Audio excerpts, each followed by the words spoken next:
Berkoff dans tous ses états, midi 14h. André Berkoff. C'est la polémique du week-end, André, provoquée par la diffusion d'une vidéo que le média L'Incorrect s'est procurée, une vidéo déontologiquement et politiquement compromettante pour le service public, puisque tout le débat tourne autour de ça depuis 2 jours. Et qui sont ces journalistes, André ? Alors d'abord, de dire qui sont ces journalistes, rappelons l'histoire. C'est quand même intéressant, un café du 7e arrondissement, voilà, bien fréquenté un matin. Et puis 4 personnes se retrouvent, 2 hiérarques socialistes, on peut les citer, Luc Broussy, président du Conseil national du PS, et Pierre Jouvet, secrétaire général du PS, qui s'occupent, je dois le dire aussi, des futures élections municipales. Hein, bien sûr, rappelez-vous, c'est en 2026, l'année prochaine. Donc ils sont là avec 2 journalistes connus qui sont Thomas Legrand, Libération et France Inter, et Patrick Cohen, France Inter, et l'émission C'est à vous sur la 5. Et donc ils parlent, et puis ils parlent fort, et puis il y a un lecteur de L'Incorrect qui, les reconnaît et enregistre. Et c'est vrai que ce qui est intéressant, alors il faut rappeler quand même les choses, hein, c'est que des journalistes rencontrent des politiques, franchement, c'est comme si on découvre l'eau chaude, quoi. Je veux dire, oui, il y a la lune le soir et le soleil le matin. Mais quand ces journalistes rencontrent les politiques pour leur dire, écoutez, il y a une stratégie à faire, on va la faire, on va s'exécuter, et pas les moindres des journalistes appartenant au service public. Je rappelle que le service public, c'est 4 à 5 milliards d'euros que payent les contribuables français, tous les contribuables français, en tout cas les ménages, pour toutes les chaînes de radio et de télévision appartenant au service public. Donc, ça ne veut pas dire qu'ils ont un devoir de neutralité supplémentaire, ça veut dire simplement qu'il y ait une diversité. Alors là, qu'est-ce qui se passe ? Eh bien, ils disent, écoutez, alors pour ce qui est municipal, Thomas Legrand le dit, on l'entend très bien, écoutez, pour Rachida Dati, qui va se présenter à Paris, Patrick et moi, on s'en occupe. On s'en occupe, alors on s'en occupe de quoi ? Ils vont aider Rachida Dati ou pas ? Non, c'est pas ce qu'on entend vraiment. Et puis ils parlent du centre droit, qu'ils sont un certain centre droit qui écoute massivement France Inter, c'est très bien. En tout cas, ce qu'on reconnaît, voilà, on fait ce qu'il faut pour Rachida Dati, Patrick Cohen et moi, on sait ce qu'il y a à dire pour un certain public. Il y a quand même, problème. Et le problème, il est quoi ? Il est que cette espèce d'hypocrisie formidable de dire nous avons été, piégés, on nous a enregistrés et filmés à notre insu. Alors la première hypocrisie, c'est magnifique. Que font la plupart des journalistes ? Et c'est une méthode journalistique, c'est effectivement l'enregistrement, les caméras cachées, les enregistrements. Cache Investigation le fait, Complément d'enquête le fait sur le service public, et il en est très fier. Et effectivement, il n'y a pas de raison, moi je dis aussi, il n'y a aucune raison de ne pas enregistrer des gens qu'on reconnaît, après tout, quand ils sont dans un lieu public, un café. D'ailleurs, qui le dit lui-même, et c'est ça qui est extraordinaire, celui qui le dit lui-même, il le dit en 2018, c'est Patrick Cohen à l'occasion d'un enregistrement d'une émission. Écoutez ce que dit Patrick Cohen. Écoutez. Résultat, et on l'a entendu, je le dis assez fermement, grâce à la saine curiosité d'un journaliste qui a eu la bonne idée de solliciter des étudiants pour voir ce que pouvait dire un personnage politique aussi important dans une enceinte universitaire. Je rappelle que c'est pas un bureau politique de LR qui a été espionné, c'est pas un rendez-vous secret. Une enceinte scolaire ou universitaire, c'est un endroit public. Bien sûr, la loi dit qu'on ne doit pas enregistrer les gens à leur insu, mais il y a une démarche journalistique, moi, qui me semble tout à fait légitime, et le résultat est très intéressant. Voilà, mais mon cher Patrick, c'est très bien. Le résultat est très intéressant. D'ailleurs, c'est une saine curiosité, alors que le même Patrick Cohen veut attaquer et porte plainte. Enceinte scolaire, c'est public. Ah oui, et un café du 7e arrondissement, ce n'est pas public. C'est-à-dire que c'est acceptable, au contraire, très journalistique d'un côté, mais c'est scandaleux pour d'autres. Enfin, le problème n'est pas, comme dit Thomas Legrand, j'ai rencontré 2 élus socialistes, et alors, quand vous rencontrez 2 élus socialistes pour organiser une stratégie électorale, ce n'est pas la même chose. Et je vais vous dire, je vais aller plus loin. Moi, ce qui me gêne le plus, c'est pas ça. Ce qui me gêne le plus, que Patrick Cohen et que Thomas Legrand aient des opinions de gauche, mais c'est leur droit le plus strict, et une propension de faire gagner la gauche. Pourquoi pas ? Mais où est la diversité ? Le problème du service public, quand on est dans une radio privée, comme ici, nous ne touchons pas à Sud Radio un sou de subvention, pas un sou. Et un certain nombre de radios et de télévisions ne touchent pas un sou de subvention. Ils vivent de la publicité et de leurs auditeurs ou téléspectateurs. Et que le meilleur gagne, et c'est très bien. Mais quand le service public, 4 à 5 milliards d'euros de budget, je rappelle, payé par nous contribuables, n'a pas, et on le sait, et vraiment tout le monde le sait, les orientations, franchement, sont, si on peut pas dire monocolores ni monochromes, en tout cas vraiment d'un seul côté. Et je vous demande à tous d'écouter les émissions et de dire si vraiment, et je ne citerai pas telle ou telle émission, ne sont pas complètement orientés et avec toujours les mêmes opinions, les mêmes idéologies, les mêmes partis pris. Non, ça va pas ça. Moi je veux bien qu'il y ait des radios de gauche et de droite. Je veux bien qu'on affiche la couleur, parce que la neutralité, l'objectivité, mais il me faut rigoler. Vous savez très bien, l'objectivité, oui, c'est la recherche de la vérité. Oui, c'est d'avoir question à tout. Mais après, on peut avoir des commentaires qui traduisent nos préférences. Mais là, on aimerait que ça soit des deux côtés. Quand vous êtes service public, quand vous êtes financé par les Français, les Français, il y a des Français de droite, des Français de gauche, des Français du centre, des Français apolitiques. Est-ce qu'ils sont représentés par les animateurs du service public ? Écoutez, je pose la question, essayez de savoir, parce que ça, c'est pas possible de laisser faire. Et c'est pour ça que, quand on est pris dans le pot de confiture, mais au moins on le dit, oui, c'est vrai, oui, nous sommes de gauche, nous avons envie que la gauche gagne, et nous ferons ce qu'il faut pour. Très bien, simplement pas avec l'argent des Français, pas avec l'argent des contribuables. Chacun peut avoir ses préférences, mais on a ses préférences, et on prend les risques, ça s'appelle la peau sur la table.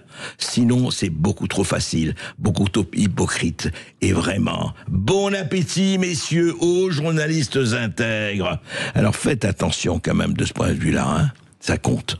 J'ai une question, moi, pour vous, André, au sujet de cette neutralité, justement, la déontologie, parce que ce procès fait au service public depuis quelques heures, quelques jours, et en fait, depuis bien plus longtemps que ça, on l'a entendu.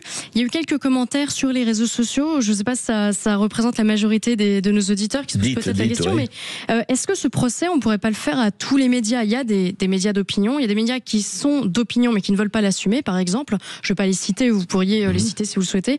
Mais est-ce que finalement, tous les journalistes, et je parle un peu en connaissance de cause, ne devraient pas tenter justement d'être neutres ?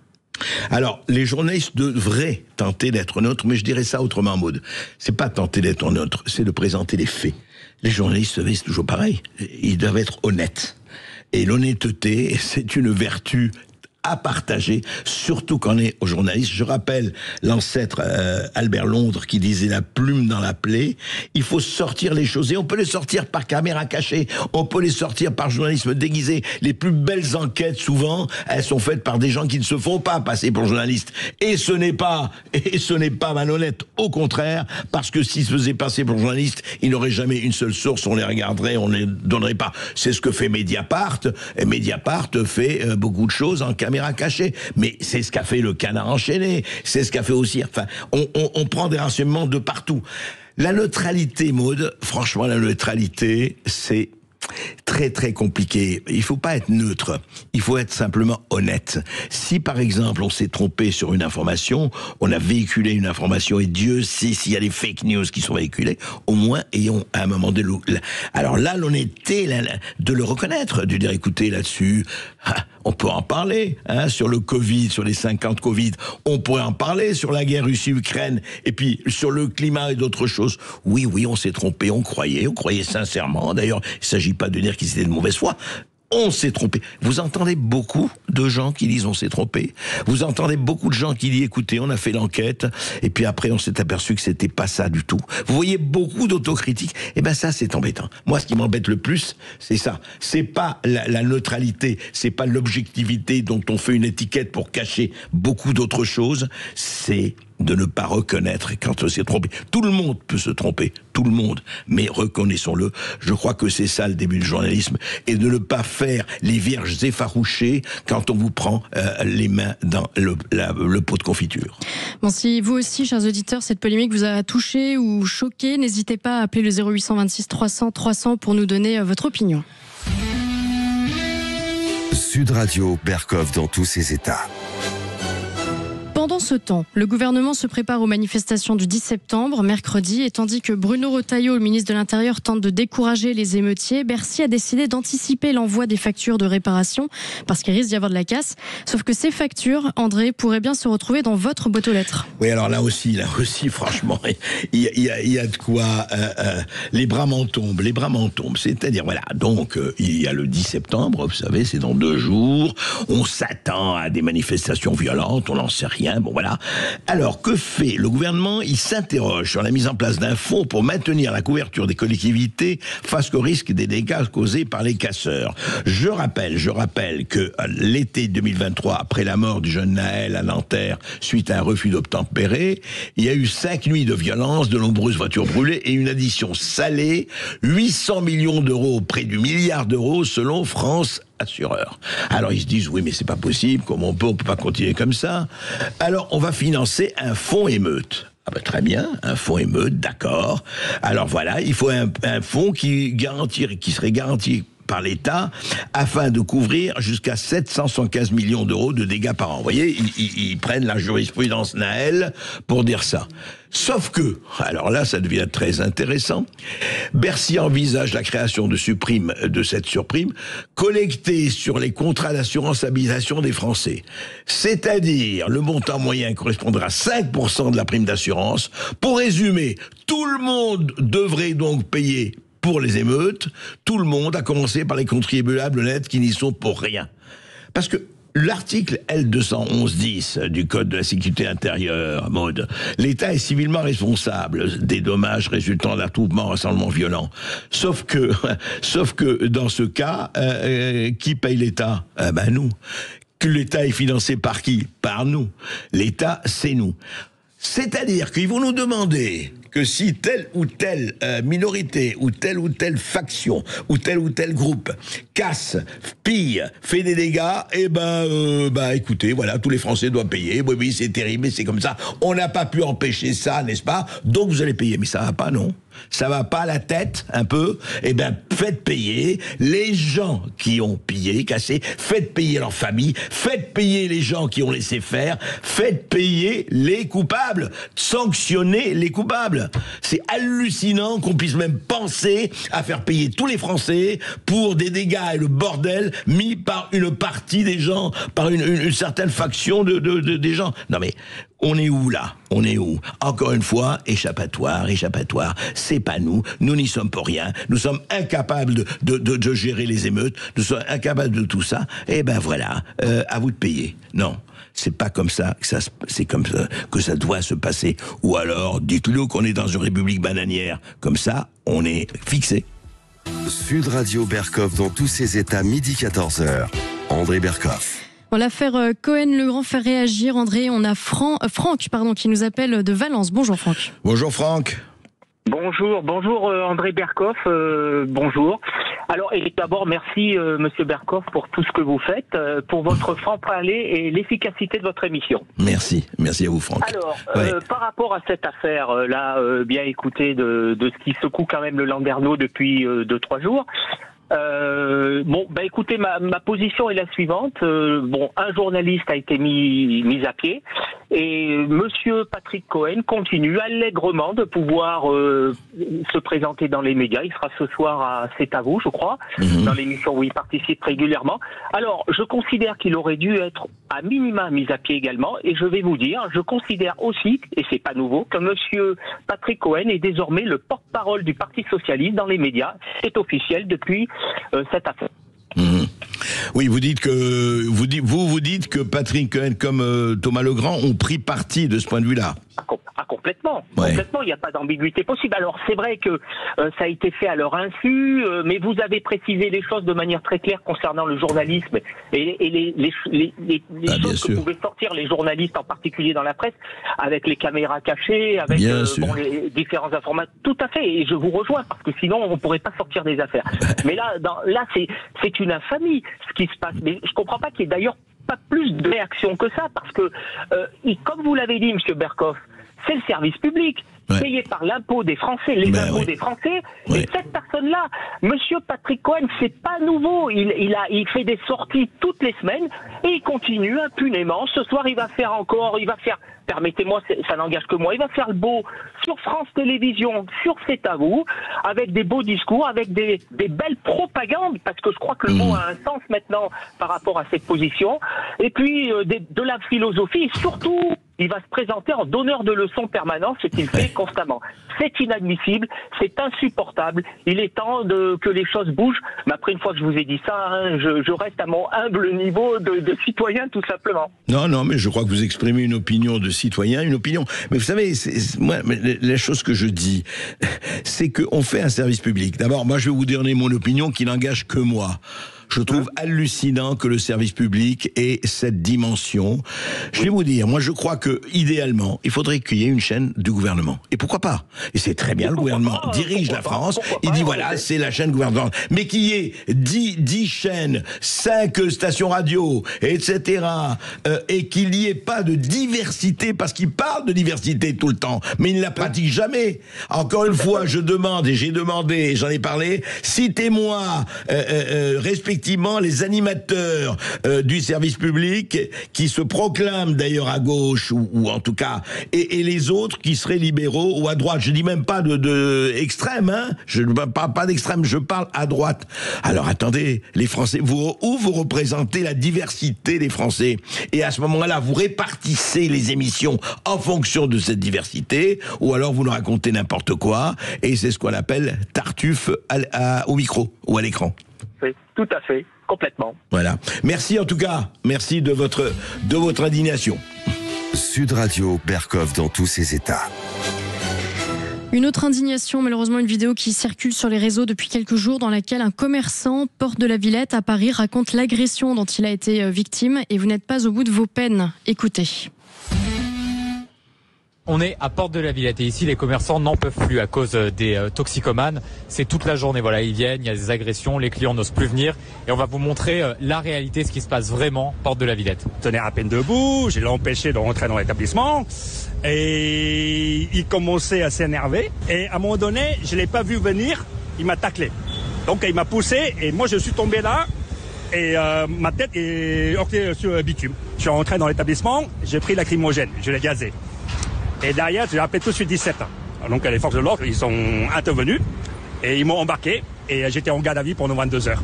Et 3 mois après, au mois de novembre, j'ai été jugé au tribunal grande instance à Porte de Clichy. Donc j'ai été jugé donc 3 mois avec sursis. Voilà, 3 mois avec sursis, c'est quand même formidable. Hein. Ça, c'est vraiment... Et je vais vous dire, c'est un phénomène qu'on rencontre, ce sont des faits, on appelle ça des faits divers. Arrêtez de parler de faits divers, parlez de faits de société, parlez de faits tout court, des faits divers, ridicules. Mais attendez, alors, donc, ce type se fait agresser, ce commerçant. Il se fait agresser, il répond avec sa bombe lacrymogène.